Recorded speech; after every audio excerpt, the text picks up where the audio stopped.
എല്ലാവർക്കും നമസ്കാരം. നമുക്കെല്ലാവർക്കും അറിയാം, ലോകത്തിൻ്റെ ഏറ്റവും വലിയൊരു ജനാധിപത്യ രാജ്യമാണ് ഇന്ത്യ, ഭാരതം. ജനാധിപത്യം എന്ന് പറഞ്ഞാൽ, ഡെമോക്രസി എന്ന് പറഞ്ഞാൽ ഇംഗ്ലീഷിൽ we the people, for the people, with the people, of the people, അല്ലെങ്കിൽ ജനങ്ങൾക്ക് വേണ്ടി, ജനങ്ങളുടെ ഒപ്പം,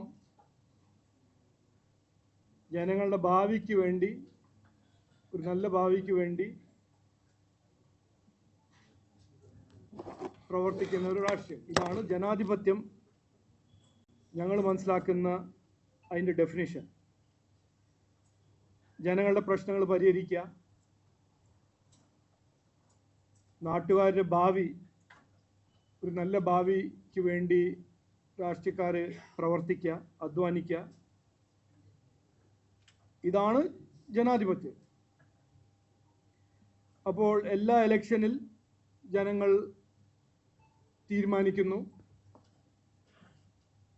വാഗ്ദാനങ്ങൾ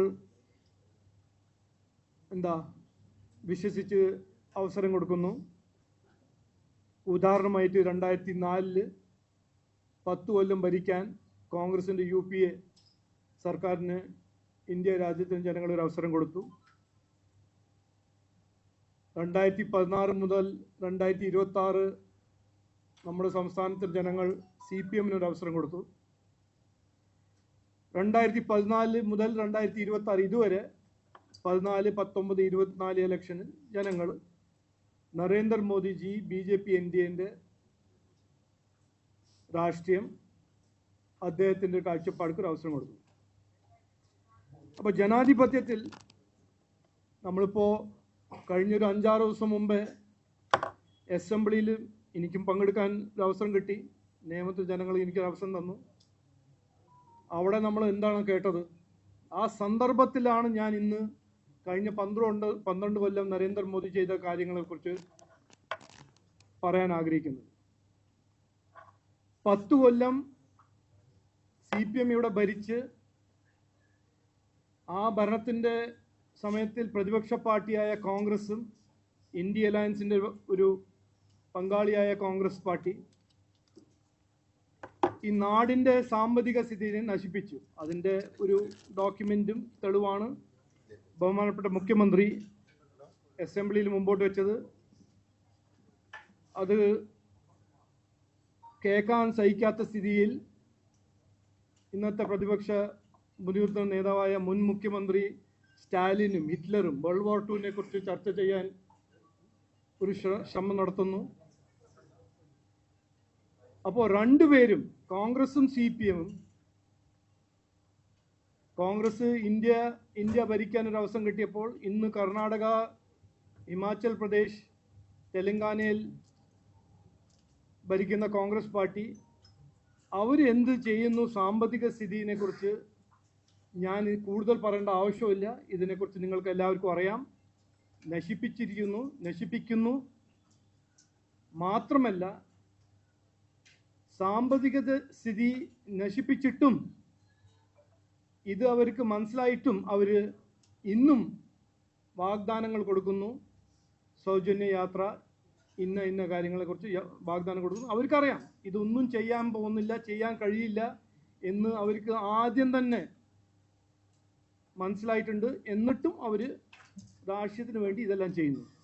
മറുവശത്ത് 14 മുതൽ 26 വരെ നരേന്ദ്രമോദിജി ജനങ്ങൾ അവസരം കൊടുത്തു. അദ്ദേഹം ഇന്ത്യയിൽ കൊണ്ടുവന്ന ഒരു കുതിച്ചുചാട്ടം, അത് ഞാൻ ഇന്നിപ്പോൾ എല്ലാ ഡേറ്റ് ഒന്നും പറയാൻ പോകുന്നില്ല. പക്ഷെ 1-2 കാര്യങ്ങൾ പറയാൻ ആഗ്രഹിക്കുന്നു.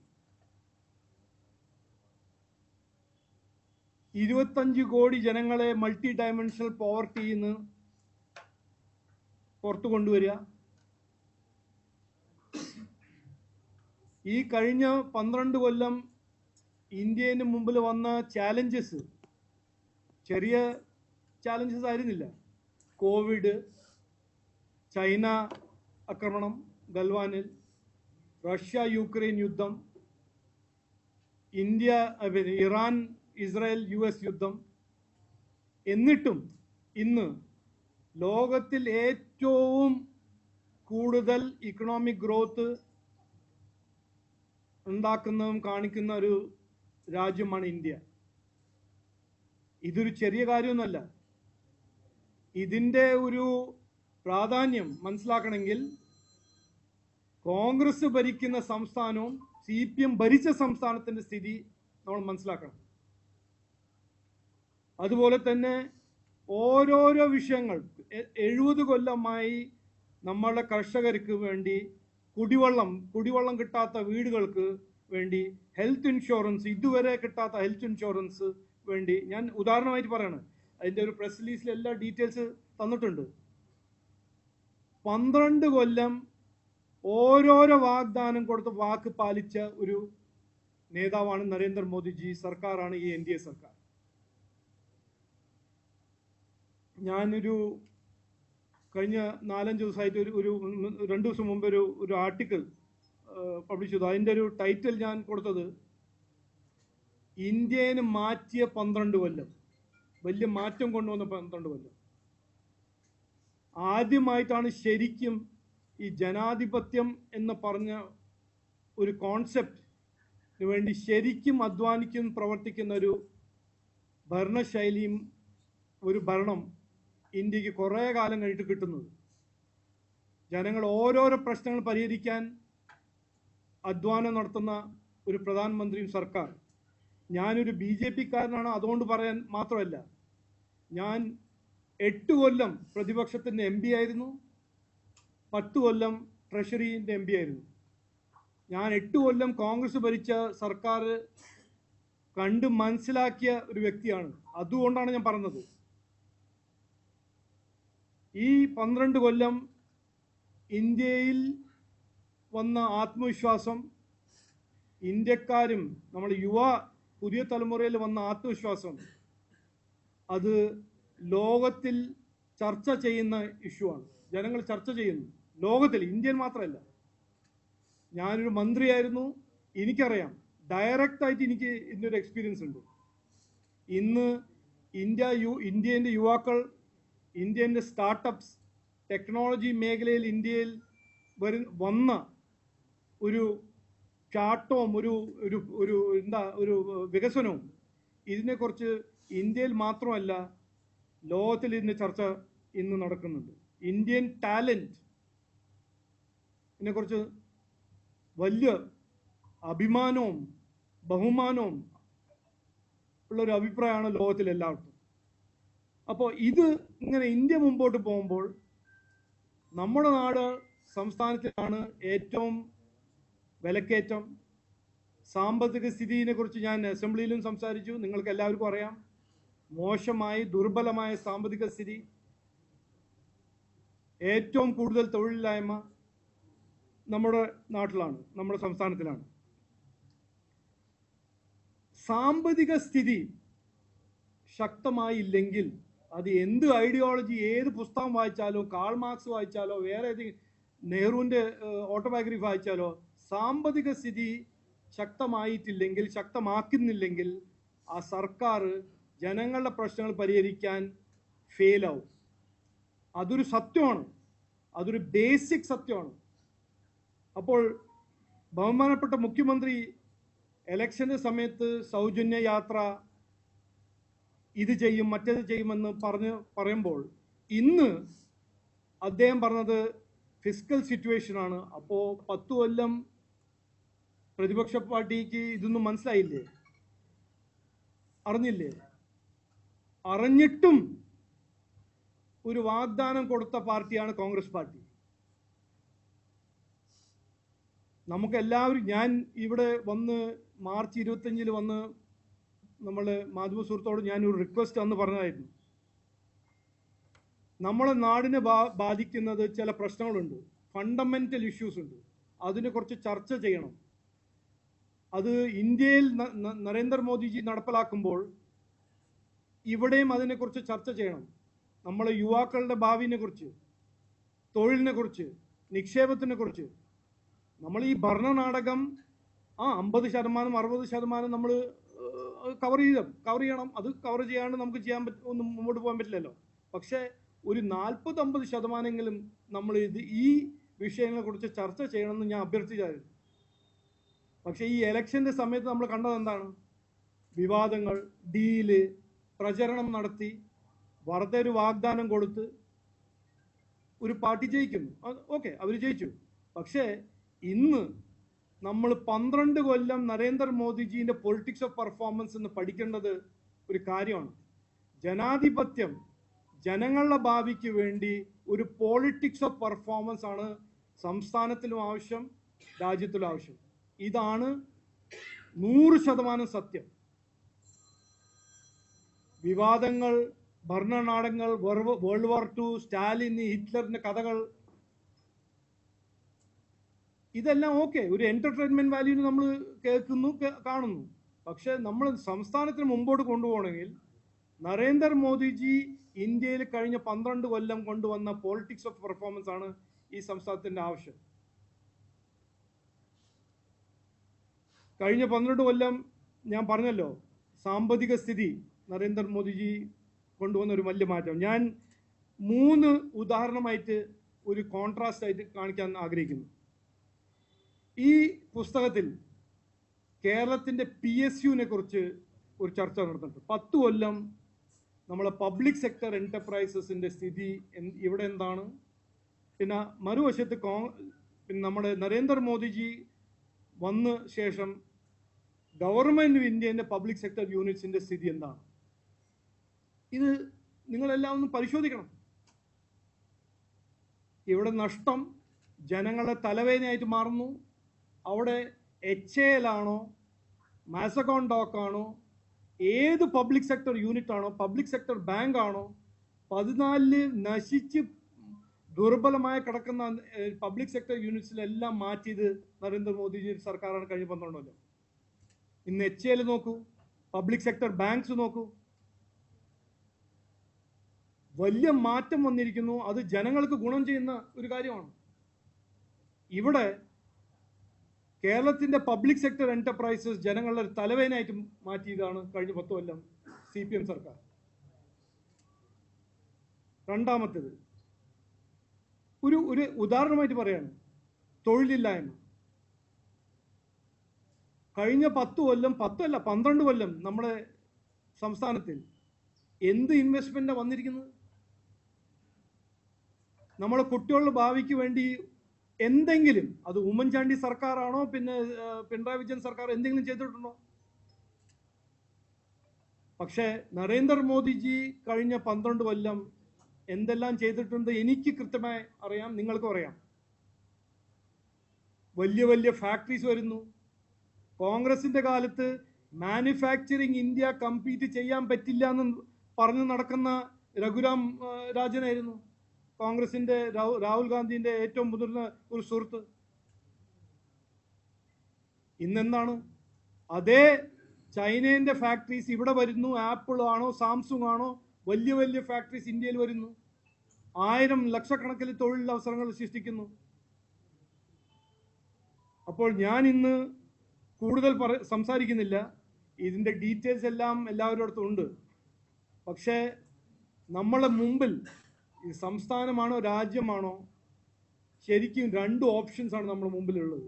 ഒരു സാധാരണ ജനൻ്റെ മുമ്പിൽ ഒരു 2 ഓപ്ഷനാണ്.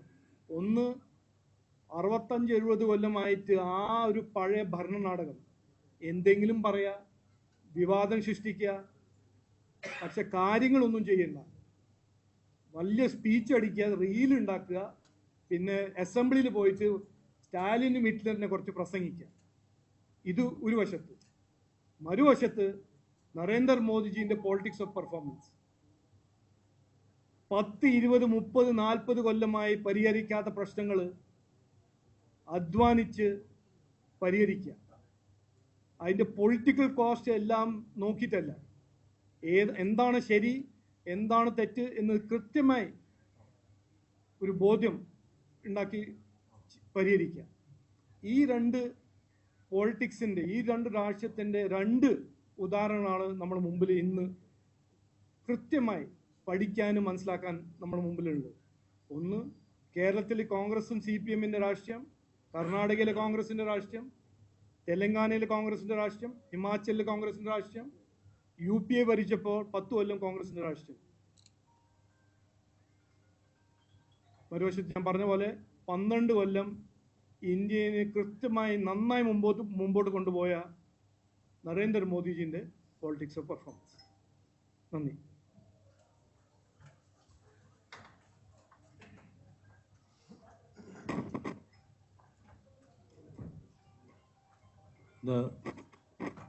CPI-യിൽ നിന്നും 6 പേർ BJP-യിലേക്ക് ചേരുകയാണ്. സംസ്ഥാന അധ്യക്ഷൻ രാജീവേട്ടൻ മെമ്പർഷിപ്പ് കൊടുക്കുകയാണ്. CPI-യുടെ തിരുവനന്തപുരം നിയോജക മണ്ഡലത്തിലെ പ്രമുഖ നേതാവും വഴുതയ്ക്കാട് CPI-യുടെ ബ്രാഞ്ച് സെക്രട്ടറിയും AIYF-ന്റെ ജില്ലാ കമ്മിറ്റി അംഗവും തിരുവനന്തപുരം നിയോജക മണ്ഡലം പ്രസിഡന്റുമായിട്ടുള്ള ശ്രീ രാഹുൽ കുമാർ SR അദ്ദേഹത്തിൻ്റെ നേതൃത്വത്തിലാണ് 6 പേർ ഇന്ന് പാർട്ടിയിലേക്ക് ചേരുന്നത്. അതോടൊപ്പം തന്നെ വഴുതയ്ക്കാട് വാർഡിലെ 100ഓളം CPI-യിലെ അനുഭാവികളും പ്രവർത്തകരും BJP-യിലേക്ക് അടുത്ത ദിവസങ്ങളിൽ ചേരുന്നതാണെന്ന് അറിയിക്കുകയാണ്. സംസ്ഥാന അധ്യക്ഷൻ ശ്രീ രാജീവേട്ടൻ രാഹുൽ കുമാറിനെ ഷോൾ അണിയിച്ച് പാർട്ടിയിലേക്ക് പ്രവേശിപ്പിക്കും. സ്വാഗതം ചെയ്യുക.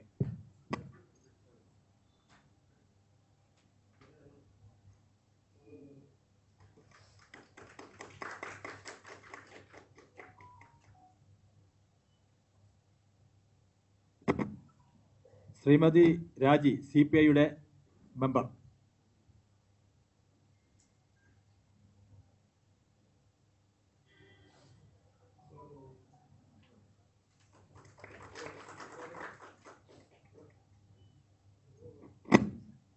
Shrimati Sindhu CPI member.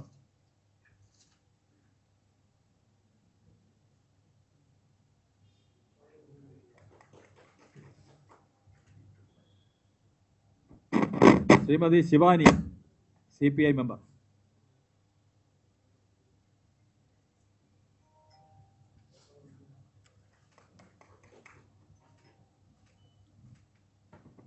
ശ്രീമതി ലതാ കുമാരി.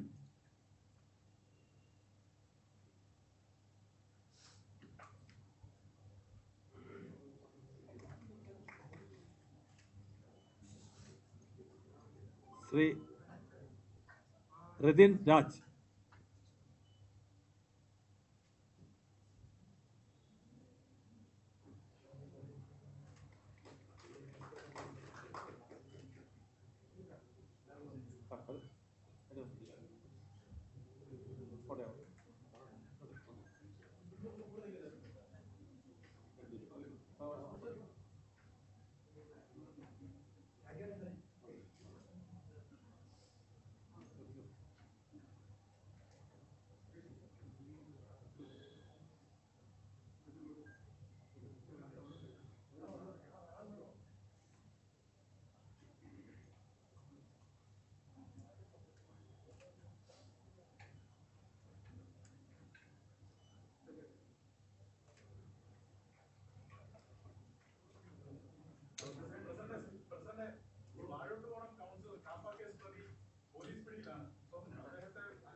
ഇല്ല, നോക്കൂ, ഇതിൽ നിങ്ങൾ മനസ്സിലാക്കേണ്ടത് ED ഇവിടെ ഒരു കേസിന് വരുമ്പോൾ വണ്ടി തല്ലിപ്പൊളിക്കുന്നു, അത് CPM-ന്റെ ഒരു രീതി. നമ്മുടെ നരേന്ദ്രമോദിജി ഗുജറാത്തിൻ്റെ ചീഫ് മിനിസ്റ്റർ ആകുമ്പോൾ അദ്ദേഹത്തിനെ ഉപദ്രവിക്കാൻ കോൺഗ്രസ്സുകാർ ശ്രമം നടത്തുന്നു. ഞങ്ങൾ സുഗതനെ പിന്തുണയ്ക്കുന്നു, അതിലൊരു സംശയം ഉണ്ടാകാൻ പാടില്ല. ഞങ്ങളുടെ ഒരു പബ്ലിക് റെപ്രസെൻറ്റേറ്റീവാണ്. നിയമപരമായ 100% ഞങ്ങൾ അദ്ദേഹത്തെ സപ്പോർട്ട് ചെയ്യും. കാരണം ഇത് രാഷ്ട്രീയമുണ്ട്, എൻ്റെ പിന്നിൽ രാഷ്ട്രീയമുണ്ടെന്ന് ഞങ്ങൾക്കൊരു അഭിപ്രായമുണ്ട്. അപ്പോൾ അതിനേക്കാൾ കൂടുതൽ ഞാനിപ്പോൾ ആരെയും വണ്ടി പോയി പൊളിക്കാനൊന്നും ഞങ്ങൾ പോകുന്നില്ല, മനസ്സിലായില്ലേ? അത് CPM-ന് വിട്ടുകൊടുത്താൽ മതി. അവർ രാഷ്ട്രീയം ചെയ്യുന്നു, സുഗതനെ സംരക്ഷിക്കാൻ ഈ പാർട്ടി, ഇത് ലോകത്തിൻ്റെ ഏറ്റവും വലിയ പാർട്ടിയാണ്, ഇന്ത്യയിലെ ഏറ്റവും വലിയ പാർട്ടിയാണ്. ഇതിൽ ആർക്കും ഒരു സംശയം ഉണ്ടാകാൻ പാടില്ല. അത് സഖാവാണോ SHO ആണോ പോലീസിൽ ഒരു മാർക്സിസ്റ്റ് ആണോ, നിങ്ങൾ കൃത്യമായി എൻ്റെ മെസ്സേജ് പഠിച്ച് മനസ്സിലാക്കണം. സുഗതനെ ഞങ്ങൾ വിട്ടുകൊടുക്കില്ല. സുഗതനെ സംരക്ഷിക്കാൻ ഞങ്ങൾ ഉണ്ടാവും. അത് നിയമപരമായി ചെയ്യും. വണ്ടീൻ്റെ മുകളിൽ കയറിയിട്ട് തല്ലി പൊളിക്കുന്ന രീതി ഞങ്ങൾ ചെയ്യില്ല. ഒരു സന്ദേശവുമല്ല. ഇത് guilty when convicted, Innocent till proven guilty. അതാണ് ഇന്ത്യൻ്റെ സംവിധാനം പറയുന്നത്. അത് ഞങ്ങൾ പാലിക്കുന്നു. അത് CPM-ന്റെ കേസ്, CPM-ന്റെ പോലീസുകാരായിരുന്നു. ഇതിനെ സംബന്ധിച്ച് ഒരു മിനിറ്റ്. ഇതിനെക്കുറിച്ച് പാർട്ടിന്റെ നിലപാട് ഡിസ്ട്രിക്ട് പ്രസിഡന്റും മേയറും കൗൺസിലർമാരെല്ലാം കൃത്യമായി പറഞ്ഞിട്ടുണ്ട്. ഇത് അവരുടെ വ്യക്തിപരമായ അഭിപ്രായം അല്ല അവർ പറഞ്ഞത്, പാർട്ടിയുടെ നിലപാടാണ് പറഞ്ഞിരിക്കുന്നത്. ഇന്ന് ഞാൻ പറഞ്ഞത് ഞങ്ങളുടെ നിലപാടാണ്. ഇതിനെക്കുറിച്ച് ഇനി ഞാനൊരു വിവാദത്തിൽ കയറാനോ എന്നെ കയറ്റാൻ നിങ്ങൾ ശ്രമിക്കരുത്. നടക്കില്ല. ഞങ്ങൾ ചെയ്യേണ്ടതല്ല ഞങ്ങൾ ചെയ്യും എന്ന് ആർക്കും ഒരു സംശയം ഉണ്ടാകാൻ പാടില്ല. അത് SHO-നും ഉണ്ടാകാൻ പാടില്ല, ഇവിടുത്തെ സഖാമാർക്കും ഉണ്ടാകാൻ പാടില്ല, ഇവിടുത്തെ ആഭ്യന്തര മന്ത്രിക്കും ഉണ്ടാകാൻ പാടില്ല. മനസ്സിലായില്ലേ? ഇത് പോളിറ്റിക്സ് ഞങ്ങളുടെ ഒപ്പം കളിക്കാൻ ശ്രമിച്ചാൽ അത് ഞങ്ങൾക്ക് കളിക്കാൻ ഞങ്ങൾക്ക് അറിയാം എന്ന് ഞാൻ ഇന്ന് കൃത്യമായി പറയാൻ ആഗ്രഹിക്കുന്നത്. അല്ല, ഇതിന് വിശദാംശങ്ങൾ ഇന്ന് മാധ്യമങ്ങളോട് ജില്ലാ അധ്യക്ഷൻ പറയുന്നതാണ്. വിശദാംശങ്ങൾ, കേസിനെ സംബന്ധിച്ചിടത്തോളം വിശദാംശങ്ങൾ ഇന്ന് വൈകുന്നേരം നിങ്ങളുടെ മുമ്പ് അറിയിക്കും. വിളിക്കുന്നുണ്ട് ഞങ്ങൾ.